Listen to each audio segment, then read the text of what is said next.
কতকে বেশি লাগে এখানে। প্রিয় দর্শক, আমরা চলে আসছি রংপুর শহরের ভিতরে একখণ্ড গ্রাম, অর্থাৎ শহরের সাথে যে এত সুন্দর একটা গ্রাম খুঁজে পাবো সেটা নিজেও কল্পনা করতে পারিনি। আমার সাথে রয়েছে আমার শ্রদ্ধেয় কলিগ, আমার স্যার। তিনি অবশ্য কিছু বলবেন এই এলাকায় সম্পর্কে।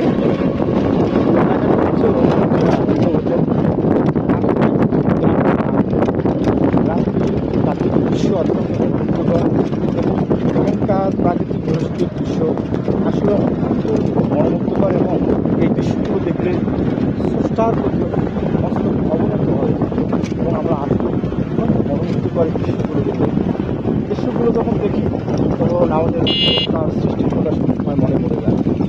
আসলে দেখেন প্রকৃতির সৃষ্টি করে কত সুন্দর আবহাওয়া, গাছপালা, গ্রাম, দৃশ্য, মনোরম দৃশ্য আমাদের হৃদয়কে প্রলুব্ধ করতেছে। অত্যন্ত আনন্দিত আজকে এই সুন্দর একটি গ্রাম দিয়ে আমাদের যাওয়ার জন্য। ধন্যবাদ স্যার, ধন্যবাদ স্যার। অত্যন্ত সুন্দর দৃশ্য। অর্থাৎ যদিও গ্রামের নামটা আমরা বলতে পারতেছি না এই মুহূর্তে, তবে রংপুর শহর থেকে আরাগাছা রোডে এই 2 কিলোমিটার আসলে এই গ্রামটা পাওয়া যায়। দেখেন গ্রামের প্রান্তিক পর্যায়ে কৃষক ভাইয়েরা মাঠ থেকে ফসল কেটে এখানে মাড়াই করার পর যে খড়গুলো রয়েছে সেগুলো শুকাচ্ছে। যদিও আবহাওয়াটা আজকে অনেক সুন্দর একটা আবহাওয়া, রোদ নেই, তারপরও বৃষ্টির পূর্বাভাস লক্ষ্য করা যাচ্ছে। বৃষ্টি হবে না হয়তো, কিন্তু রোদের প্রভাবটাও সেরকম লক্ষ্য করা যাচ্ছে না।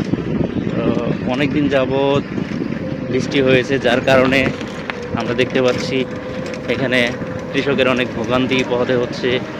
ধান কেটে রেখেছে, মাড়াই করার জায়গা পাচ্ছে না। পুকুর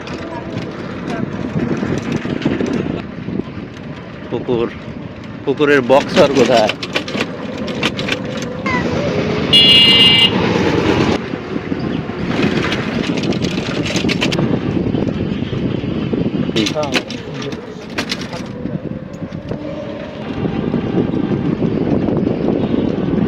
ঈদগাহ মাঠ, স্কুল,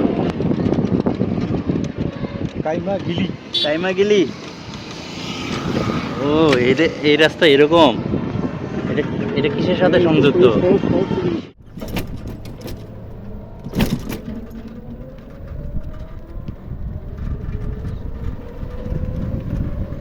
কম